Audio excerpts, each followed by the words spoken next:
গাইবান্ধা জেলায় আমরা জেলা পুলিশের পক্ষ থেকে গাইবান্ধাবাসীকে পুলিশ সুপার হিসেবে আমি ধন্যবাদ এবং কৃতজ্ঞতা জানাই। আপনারা জানেন যে আমাদের 7টি থানা এবং 7টি তদন্ত কেন্দ্র পূর্ণ মাত্রায় চলমান রয়েছে। আমাদের একজন সহকর্মী কিন্তু কর্মস্থল ত্যাগ করেনি, অর্থাৎ প্রত্যেকটা পুলিশ স্টেশন এবং তদন্ত কেন্দ্র সমুন্নত রয়েছে, কর্মরত ছিল।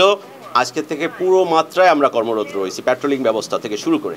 অর্থাৎ সবগুলোই আমরা সোশ্যাল ডায়ালগ, সবার সাথে মত বিনিময়, কুশল বিনিময়, রাজনৈতিক নেতৃবৃন্দের সাথে মত বিনিময়, বিশেষ করে বৈষম্য বিরোধী কোটা আন্দোলনের সাথে যারা সমন্বয়ের দায়িত্ব পালন করেছে তাদের সাথে ইতিমধ্যেই আমরা একাধিকবার মত বিনিময় করেছি। নিয়মিত তাদের সাথে যোগাযোগ হচ্ছে। অর্থাৎ একটা সমন্বিত প্রক্রিয়ার মাধ্যমে পুলিশ এবং জনগণ, সুশীল সমাজ, জনগণ বলতে আমি এখানে সুশীল সমাজ, মিডিয়া কর্মী, রাজনৈতিক নেতৃবৃন্দ থেকে শুরু করে সকল পেশাজীবী সংগঠন সবাইকেই মিল করতেছি। সবাই মিলেই গাইবান্ধাটাকে নিরাপদ করতে চাই এবং এই যে ডায়ালগ, এই মত বিনিময় সভা, এটা অব্যাহত থাকবে যাতে করে আমরা আইনশৃঙ্খলা পরিস্থিতি সমুন্নত রাখতে পারি।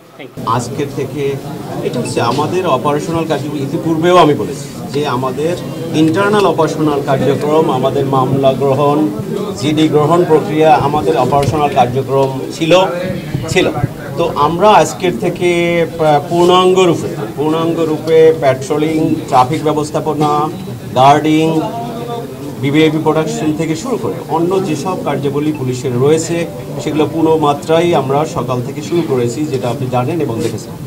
সেই সাথে যে গত কয়েকদিনে এটাও আমরা করেছি যে এর ভিতরে যারা থানায় আসতে পারেনি, আপনাদের মাধ্যমে আহ্বান জানাচ্ছি যে যারা এই কয়েকদিনের ভিতরে যদি কোনো অপরাধ সংগঠিত হয়ে থাকে, যে কোনো ধর্তব্য অপরাধ, সেগুলোর জন্য আইনি ব্যবস্থা গ্রহণের জন্য আমরা সবাইকে উদ্যত আইনি ব্যবস্থা গ্রহণের জন্য থানায় আসার অভিপ্রায় যদি কেউ থাকে তাকেও আমরা অনুরোধ করব আপনাদের মাধ্যমে তারা যেন থানায় আসে। থানায় এসে তারা পুলিশি সেবা গ্রহণ করে। পুলিশ আপনারা জানেন একটি সেবাধর্মী প্রতিষ্ঠান, it's a service oriented organization. আমরা এই সেবা, নির্বিচ্ছিন্ন সেবা প্রদান করতে চাই। আমরা কারণ কি আমরা এতদিন নিরাপত্তাহীনতায় ছিলাম।